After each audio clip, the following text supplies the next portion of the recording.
Mi nombre es Zaira San Martín. El dengue es el nombre común del virus. El nombre científico del virus del dengue pertenece al género Flavivirus, dentro de la familia Flaviviridae, transmitido por la picadura de las hembras infectadas de mosquitos del género Aedes. El dengue es una infección vírica que se presenta en los climas tropicales y subtropicales de todo el planeta, sobre todo en las zonas urbanas y semiurbanas. Los síntomas aparecen de 3 a 14 días con un promedio de 4 a 7 días después de la picadura infectiva. Existen 4 serotipos del virus del dengue: DEN1, DEN2, DEN3, DEN4.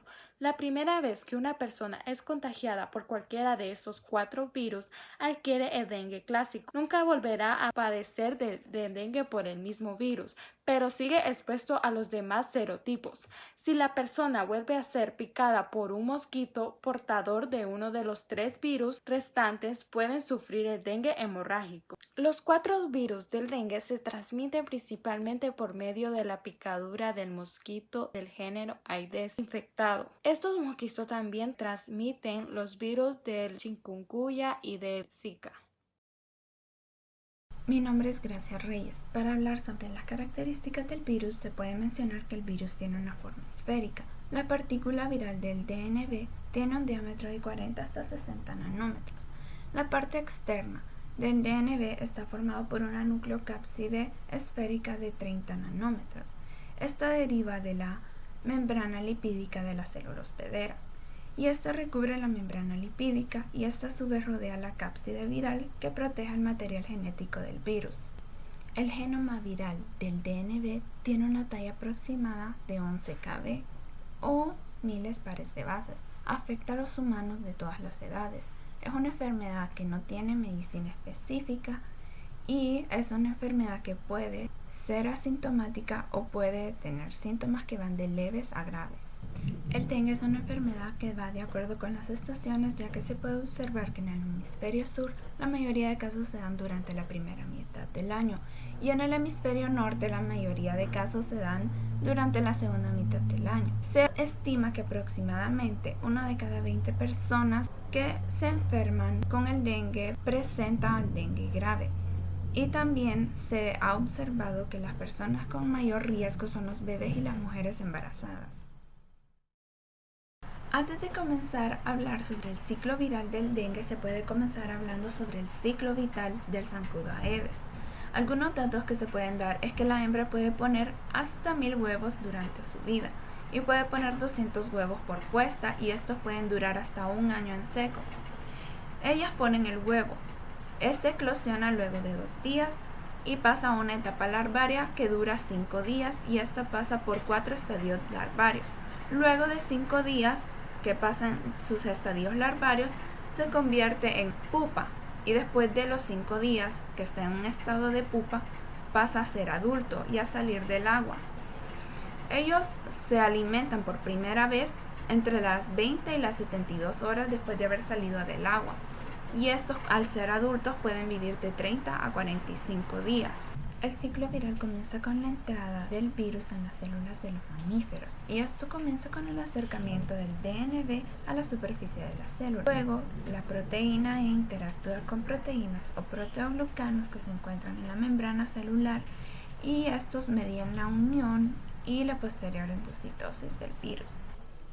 Experimentalmente se ha demostrado que el dominio 3 de la proteína E interactúa con el receptor para la menina LAMR1, que es la proteína de adición celular conocida como ICAM3 o DCSIGN, y también con proteoglucanos como el heparansulfato, y además de otras moléculas.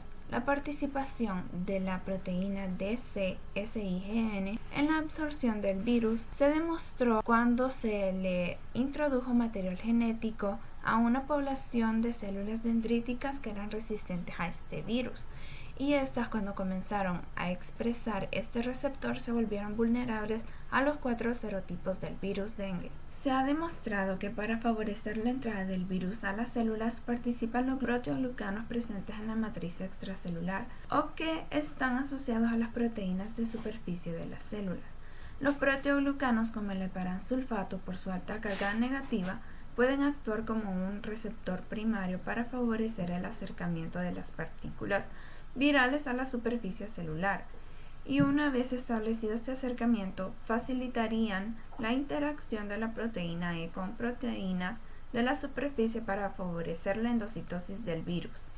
La participación de un correceptor para la infección del dengue podría explicar por qué este virus puede infectar casi todos los tipos celulares, ya que este mecanismo le permitiría interactuar inicialmente con el heparansulfato y luego asociarse con un receptor que promueve la endocitosis. Luego la vesícula endocítica se transforma en un endosoma temprano y luego en un endosoma tardío. Este se funcionaría con un lisosoma que acidifica el pH de la vesícula. El cambio de pH induce los cambios de conformación del dominio 2 de la proteína E y esto favorece la exposición y el anclaje inmediato del péptido de fusión a la membrana de la vesícula, lo que conlleva finalmente a la liberación de la nucleocápside al citoplasma. Cuando la nucleocápside se halla libre en el citoplasma, se comienzan los procesos de traducción y de replicación del ARN. El ARN genómico viral del dengue es monocatenario positivo, con un único marco de lectura que traduce un polipéptido completo, que libera de forma ordenada a las 3 proteínas estructurales y a las 7 proteínas no estructurales, que son encargadas de la replicación del genoma y del ensamblaje viral. La replicación del ARN viral es un proceso que no está totalmente entendido. Sin embargo, in vitro se han detectado 3 especies de ARN, que son denominadas ARN de 20S, ARN de 2028S y ARN de 40S, según el valor de coeficiente de sedimentación. Los ARN de 20S, conocidos como formas de replicación, no son degradados por las ARNasas y están constituidos por 2 cadenas de ARN, cada una con polaridad contraria. El otro tipo de ARN, los ARN heterogéneos de 2028S, son denominados intermediarios de replicación. Por último, los ARN de 40S pueden ser degradados por las ARNasas y al parecer es el ARN genómico encontrado en los virus ensamblados. Por lo tanto, estos ARN pueden ser utilizados para la traducción proteica o para conformar, junto con la proteína C, los nuevos viriones, que son las partículas víricas morfológicamente completas e infecciosas. Durante la traducción, el polipéptido recién sintetizado es acompañado por las proteínas chaperonas FIB. Luego, cada una de las proteínas virales se organiza en la membrana del retículo endoplásmico y es procesada por proteasas como la furina, la signalasa o la NS3-PRO, para finalmente ser modificadas después de la transducción, que sería el plegamiento y la glucosilación. Los mecanismos que promueven, regulan y coordinan el ensamblaje del virus no son totalmente conocidos. Sin embargo, gracias a la microscopía se ha sugerido que el proceso de ensamblaje de las partículas del virus sucede en distensiones del retículo endoplásmico, que son denominadas membranas convolutas, y aquí es donde ocurre de forma simultánea la traducción de las proteínas y también el ensamblaje del virus. El proceso de ensamblaje comienza con la formación de la nucleocápside, gracias a la interacción del ARN genómico y de la proteína C en presencia de pequeñas gotas de lípidos. Sobre esta primera estructura, luego se asocian las proteínas PRM, M y E, que deben estar inmersas en la membrana del retículo endoplásmico. Posteriormente suceden 2 etapas de maduración de la partícula viral. Primero se organizan de forma heterodimérica las proteínas PRM, M y E, en donde la primera recubre a la segunda. En el segundo paso, esta partícula inmadura transita desde el retículo endoplásmico hasta las regiones cis y trans del aparato de Golgi, donde se inicia la segunda etapa de maduración. Por último, un nuevo procesamiento proteolítico sobre la proteína PRM-M por la proteasa furina independiza el péptido PR y la proteína M. Finalmente, cuando el virus es liberado, el pH neutro del espacio extracitoplásmico induce el desprendimiento del péptido PR y la proteína E adquiere la conformación final, que puede ser reconocida por las moléculas receptoras de la célula sensible, y entonces iniciar un nuevo ciclo de infección en otra célula. Síntomas del dengue clásico: fiebre alta repentina, dolor de músculo, articulaciones, hueso, cabeza y ojos. Sabor rumoroso. Algunos enfermos presentan sangrado de encías con frecuencia, y vómito y diarrea. Estos síntomas se empiezan a presentar entre los 5 y 8 días después de la picadura y pueden durar de 3 a 7 días. Algunas personas presentan síntomas tan leves que no saben que ya sufrieron de dengue clásico, quedando expuestos al dengue hemorrágico. Signos del dengue clásico: sarpullido en tronco, brazo y piernas, glándulas inflamadas.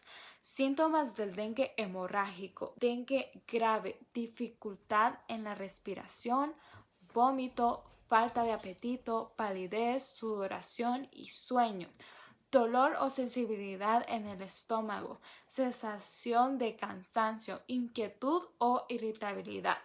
Signos del dengue hemorrágico: sangrado en diferentes partes del cuerpo, fiebre alta repentina que puede durar de 2 a 7 días, alteraciones de la presión.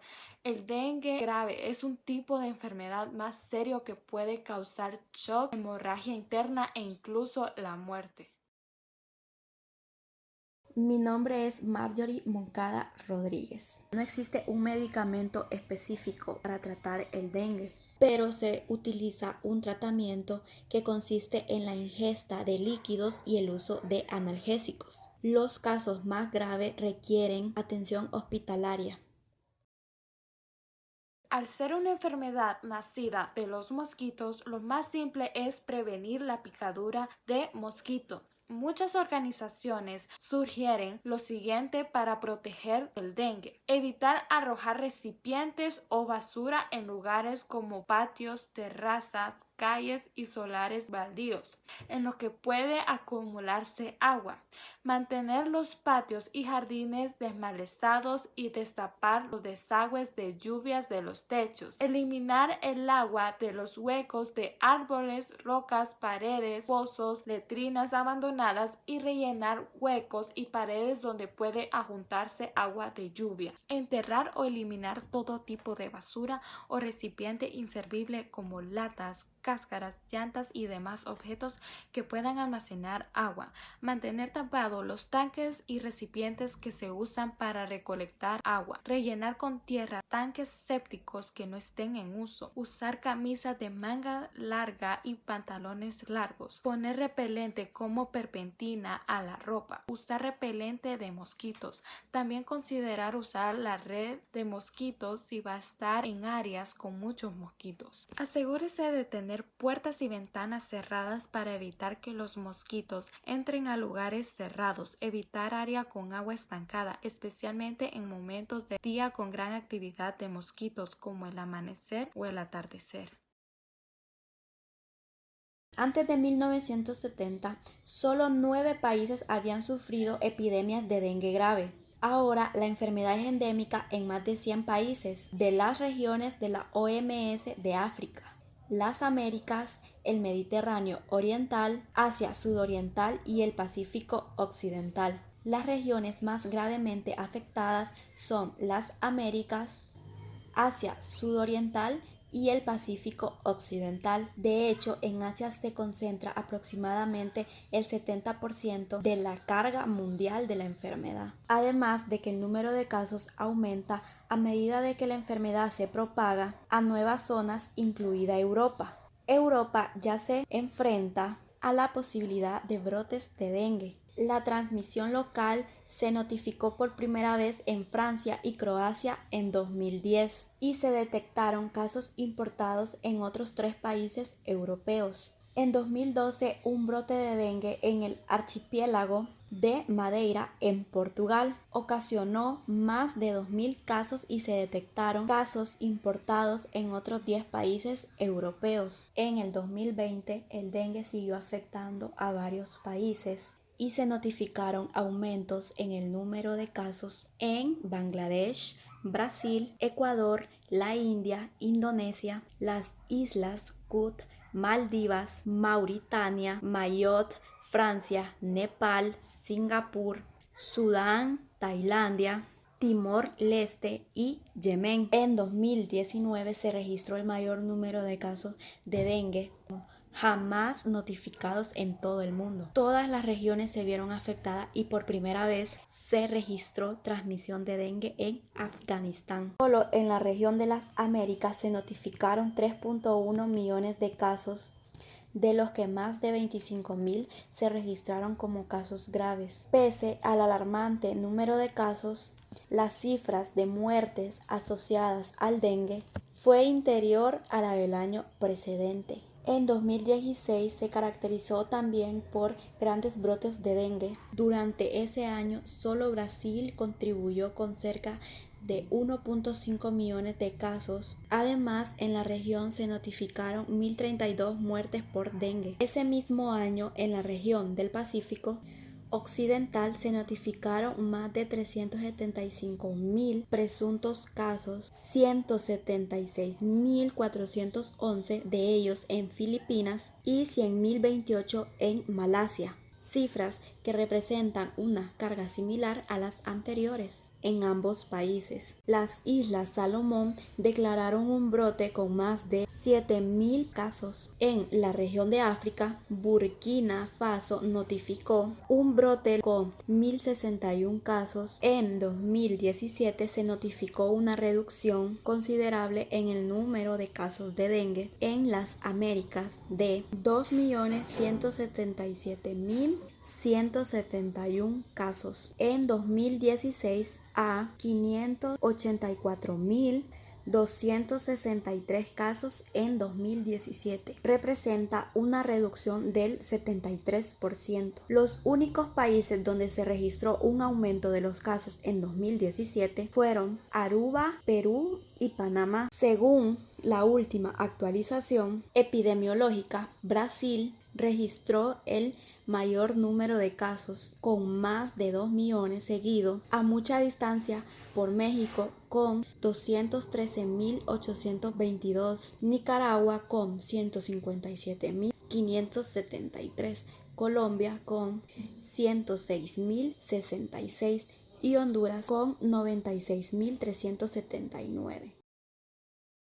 En 2020, desde comienzo de año hasta octubre del mismo año, la Secretaría de Salud reportó en todo el país un total de 21.040 casos de la enfermedad transmitida por la picada del zancudo Aedes aegypti. Un total de 19.446 personas padecieron de la enfermedad con y sin signos de alarma, mientras que 1.594 fueron hospitalizadas debido al dengue grave o hemorrágico. El municipio del Distrito Central fue el que presentó más casos de contagio, con y sin signos de alarma, seguido de El Paraíso y Oro. No obstante, los que reportaron más casos graves fueron la región metropolitana de San Pedro Sula, El Paraíso, Distrito Central y Olancho, según el reporte de la salud hasta la semana epidemiológica 40. Salud confirmó que para octubre fueron 9 personas las que fallecieron por la enfermedad del dengue grave. El 77.8% de los fallecidos tenían menos de 15 años. De esos, el 57.1% tenía entre 5 y 9 años. El 66.7% de los muertos son mujeres. El 50% residía en el Distrito Central y un 37.5% en San Pedro Sula. 2019 fue el año que más casos de dengue se reportaron, al igual que personas fallecidas por la enfermedad. Hubo 180 víctimas y más de 19.000 pacientes. En la tabla se puede observar que para la semana epidemiológica 32 del 2019 ya se había alcanzado un total de 10.299 casos de dengue, de los cuales 5.942 fueron leves y 4.357 graves. De igual forma se puede observar que hubo 101 muertes confirmadas por dengue y 185 por sospecha. También se puede observar en las tablas que los números más grandes de casos de dengue en Honduras fue en los años 2010 y 2019, siendo esto algo que concuerda con las estadísticas mundiales, ya que se vio ese incremento de casos en el 2019 a nivel mundial.